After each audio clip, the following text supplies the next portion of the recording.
الرحمن الرحیم۔ آج کے اس حملے سے جو سٹاک ایکسچینج پر ہوا ہے، ایک بات ضرور سمجھ میں آتی ہے، اور وہ یہ ہے کہ دشمن ہمارا جو ہے وہ بہت چالاک ہے۔ وہ ہمیشہ ہر مرتبہ کسی ایسی جگہ پر حملہ کرتا ہے اور ایسی سوچ کر حملہ کرتا ہے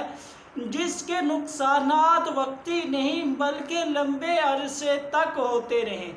آپ کو اگر پچھلے 2 حملے جو کراچی میں یا پشاور میں ہوا ہے، ایک تو ہم بات کریں آواکس طیاروں پر جو حملہ کیا تھا،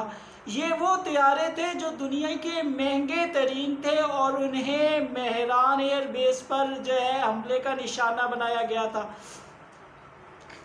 اس کے بعد دوسرا حملہ جو آپ نے 2014 میں دیکھا تھا، جو APS یعنی پشاور کے آرمی اسکول پر کیا گیا تھا، جس میں اس نے بچوں کو نشانہ بنایا تھا۔ اور یہ تیسرا حملہ جو سٹاک ایکسچینج پر کیا گیا ہے، یہ اگر آپ ان میں دیکھیں تو ایک بات جو ہمیں سمجھ میں آتی ہے وہ یہ ہے کہ دشمن ہمیشہ وہ جگہ ڈھونڈتا ہے جس کا نقصان جو ہے وقتی تو ہوگا ہی ہوگا، لیکن اس کے مستقل اثرات رہیں۔ مگر مثلاً اگر ہم پشاور والے حملے کی بات کریں تو دنیا نے جب بچوں پر حملہ ہوتا دیکھا تو وہ بچوں کا، آپ دیکھیں اپنے بچوں کے ساتھ آپ کا پیار کیسا ہوتا ہے، اور اس کے نتیجے میں دنیا جو ہے ایک مرتبہ خوفزدہ ہو گئی، اور پاکستان میں یہ سمجھا جانے لگا کہ یہ بہت ہی کوئی خطرناک ملک ہے جس میں نقصانات جو ہے بہت زیادہ ہوئے۔ اسی طرح اگر آپ اس کے بعد دوسری بات کریں، جو اب یہ جو ہے اس طرح جو آواکس طیاروں پر حملہ ہوا تھا، اس کے نتیجے میں یہ وہ 3 طیارے تھے ہمارے پاس جو بہت مہنگے ہونے کی وجہ سے ملک زیادہ خرید نہیں سکتا، اور یہ جو ہے 400-450 کلومیٹر دور تک کے علاقے کی جاسوسی کر سکتی ہے، نگرانی کر سکتے ہیں، ان کو نشانہ بنایا گیا تھا۔ اور اب جو حملہ کیا گیا ہے، یہ حملہ کیا گیا ہے سٹاک ایکسچینج پر۔ سٹاک ایکسچینج یہ وہ جگہ ہوتی ہے، میں پہلے آپ کو بتلاتا چلوں، جہاں پر پورے ملک کا کاروبار بلکہ باہر والی کمپنیوں کا بھی کاروبار لسٹ ہوتا ہے، اور اگر کسی بھی کمپنی کو پیسوں کی ضرورت ہو تو وہ اس جگہ پر اپنے شیئر رکھ دیتے ہیں، مثلاً اپنی رسیدیں رکھ دیتے ہیں کہ بھئی ہمیں پیسوں کی ضرورت ہے، آپ یہاں پر پیسے دے کر ایک رسید لے جائیں۔ مثلاً 10 روپے کی ایک رسید ہے کہ آپ 10 روپے کی ایک رسید لے جائیں، ہم اس پیسے سے پھر کاروبار کریں گے، اور کاروبار کرنے کے نتیجے میں ہمیں جو منافع ہوگا تو وہ منافع ہم یہاں ہی رکھیں گے، اور وہ رسید جو آپ نے 10 کی لی ہوئی ہے، مثلاً وہ بعد میں 12 کی ہو جائے گی، 14 کی ہو جائے گی، یا وہ بہت دور تک سینکڑوں میں چلی جاتی ہے۔ اور اس کا فائدہ یہ ہوتا ہے کہ ہر آدمی وہاں پر اپنا فالتو پیسہ لگاتا ہے۔ باہر والے لوگ بھی اگر کسی اچھی کمپنی کو دیکھتے ہیں تو وہاں پر وہ پیسہ لگا دیتے ہیں کہ یہاں پر پڑا ہوا ہمارا پیسہ بڑھے گا، اور اس کے نتیجے میں ترقی ہوتی ہے، ملک میں پیسہ آتا ہے، جو پڑا ہوا پیسہ ہے وہ جو ہے کاروباروں میں لگتا ہے، جس سے ملک میں روزگار کے مواقع پیدا ہوتے ہیں، نوکریاں پیدا ہوتی ہیں اور دوسرے کام ہوتے ہیں۔ لیکن اگر آپ دیکھیں تو سٹاک ایکسچینج، چونکہ یہ سرمایہ کی مارکیٹ ہے، اور آپ نے سنا ہوگا کہ سرمایہ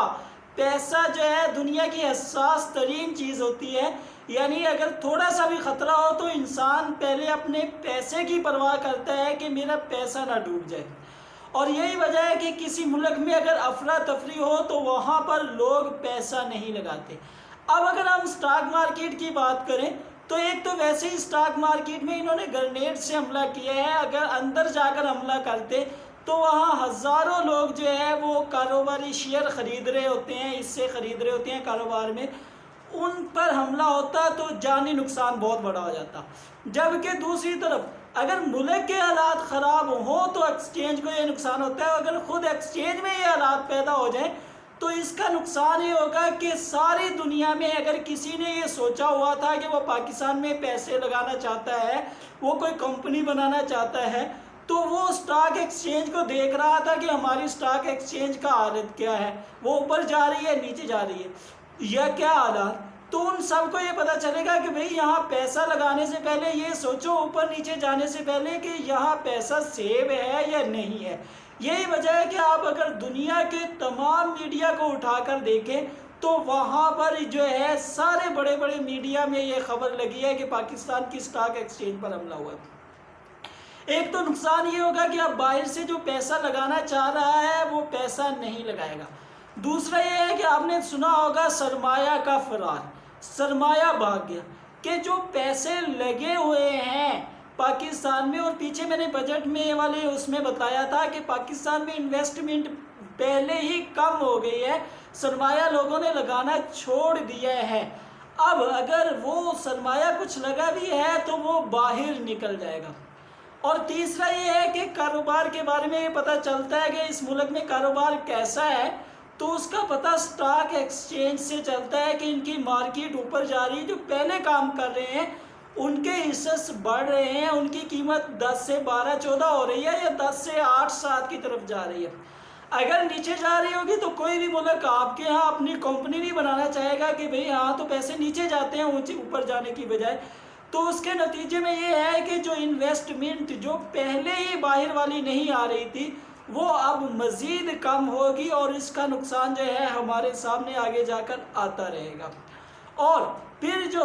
اگر آپ دیکھیں تو ایک بڑا نقصان کہ پاکستان آہستہ آہستہ سٹیبل ہوا تھا، دنیا کو یہ بتلانا چاہ رہا تھا پاکستان کہ ہم نے جی اپنے مسائل حل کر لیے ہیں، اب ہم آگے بڑھ گئے ہیں۔ اب یہ جو اگر ہر میڈیا میں لگے گا، ہر بڑے بڑے میڈیا میں یہ خبر لگ گئی ہے،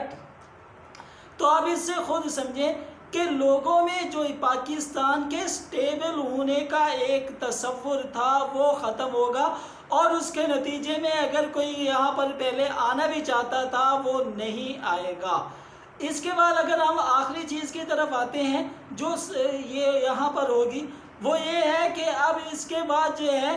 اگر ہم نے پچھلے دنوں آپ نے دیکھا ہوگا کہ جی وہ جو ہے الطاف حسین کی گرفتاری تک کی باتیں ہو رہی تھی ڈاکٹر عمران فاروق قتل کیس میں، اور یہ کہ ان کے بہت سارے ساتھی ندیم نصرت وغیرہ اور یہ دوسرے یہ لوگ جو ہے آ کر بیان دے رہے تھے، جس کا مطلب یہ تھا کہ اب لوگوں کا پاکستان پر اتنا اعتماد ہو رہا تھا کہ کراچی بہرحال سیو ہے، وہاں پر جو ہے بات کی جا سکتی ہے۔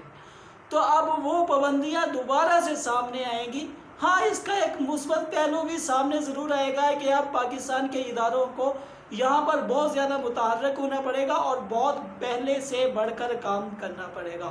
ویڈیو دیکھنے کا بہت شکریہ۔